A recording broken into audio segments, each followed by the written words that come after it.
Have you ever wondered, like, where's the line between, like, taking advantage of a store's return policy and using it like it's supposed to be used? Oh, yeah. That's what we're going to dive into today. Okay, good. It all started with this letter in the ethicist column in the New York Times Mm. from October 25th, 2024, Okay.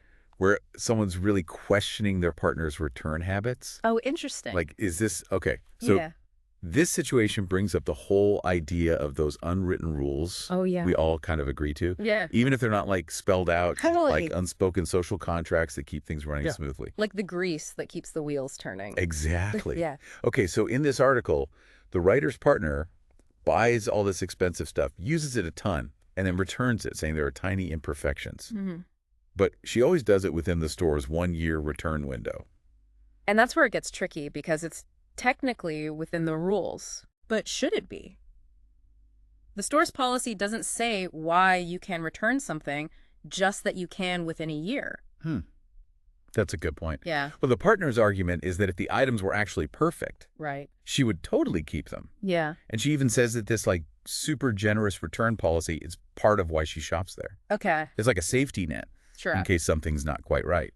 But think about it this way. If everyone started doing this, the whole system would fall apart. Ooh. Stores rely on the fact that most people won't exploit a policy like this. Yeah. Imagine a library where everyone kept books for a year claiming they weren't perfect enough to keep.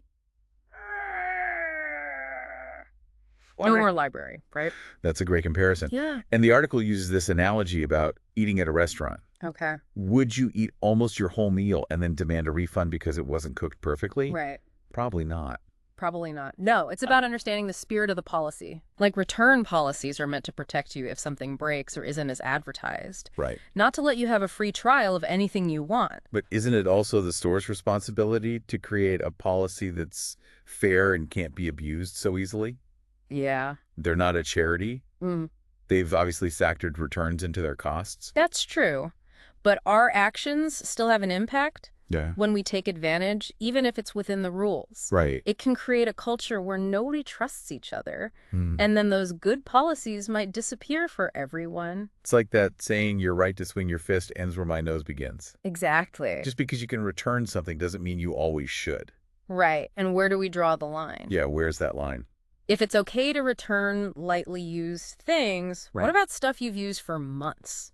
What about just changing your mind because you don't like the color anymore? Yeah, at what point does it go from being a savvy shopper to just taking advantage? Right. Especially when there are times when returns are totally justified, like when something's actually broken or defective. That's where the spirit of the policy comes back in. Right. It's like those protections are there for genuine issues, Uh-huh. not to be a free rental service. Okay. There needs to be a balance. They even bring up a funny Simpsons reference in the article. Oh, yeah. Remember when Homer sues that all-you-can-eat buffet? Oh, yeah. Classic Homer. But it shows how ridiculous it gets when you take things to the extreme. Totally. It's like a reminder that we should use these systems responsibly, not just for ourselves, but for everyone. Yeah, absolutely.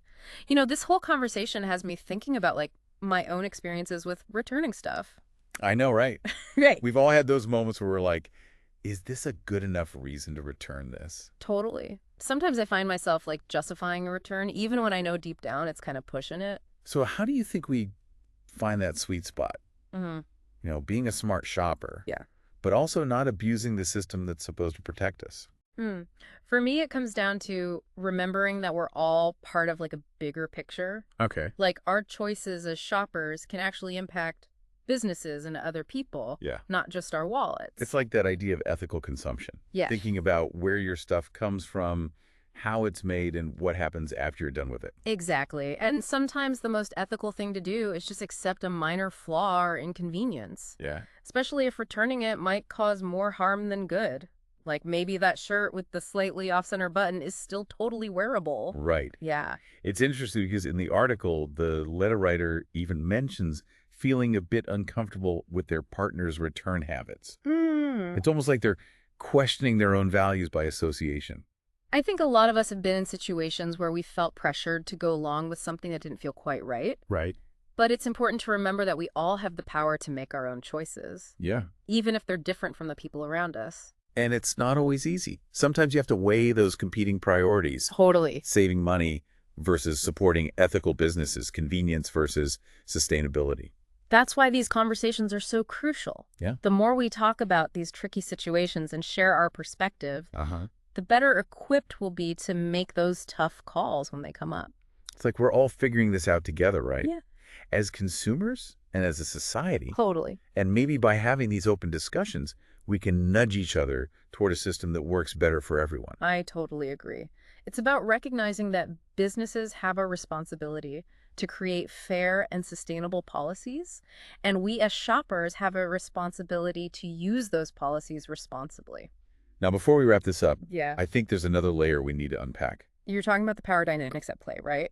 Like this whole situation with big corporations setting the rules and individuals trying to figure out how to play the game. Exactly. It's like this David and Goliath thing. On one hand, we want shoppers to feel empowered to make informed choices and stand up to their rights.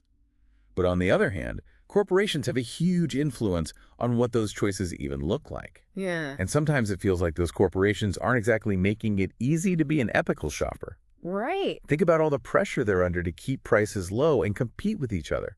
It's true. And sometimes those pressures lead to companies cutting corners. Yeah. Maybe they use cheaper materials or don't pay their workers fairly. Right. And then you end up with products that break easily or need to be returned more often. It's like this whole tangled web, right? Mm-hmm. Where our individual choices as consumers are connected to bigger issues like labor practices and environmental sustainability. Exactly. And that's why I think transparency is so important. Yeah. We need to know how and where the things we buy are made, and companies need to be held accountable for their practices.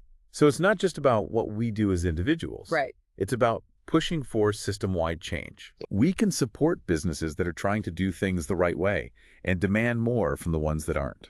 Absolutely. We can use our voices to speak up about these issues and our wallets to support companies that align with our values. It's about creating a marketplace where both businesses and consumers can thrive without having to compromise their ethics. Which brings us right back to where we started with those return policies. It's not a simple issue, and there's no one-size-fits-all answer. But I think that's what makes these conversations so important. By talking about it and really thinking through the different sides of the issue, Right. we can all become more thoughtful and responsible consumers. So as you head out on your next shopping trip, keep this deep dive in mind. Okay. Before you hit that return button, take a second to think about the bigger picture. Are you using this return policy the way it's intended? Yeah. Would you be comfortable if everyone made the same choice? Because at the end of the day, it's about more than just getting a refund. It's about being part of a system that works for everyone, businesses, consumers, and the planet as a whole. Each time you buy something or return it, you're making a choice that has ripple effects. What kind of impact do you want to have? What kind of world do you want to be a part of? The choice is yours.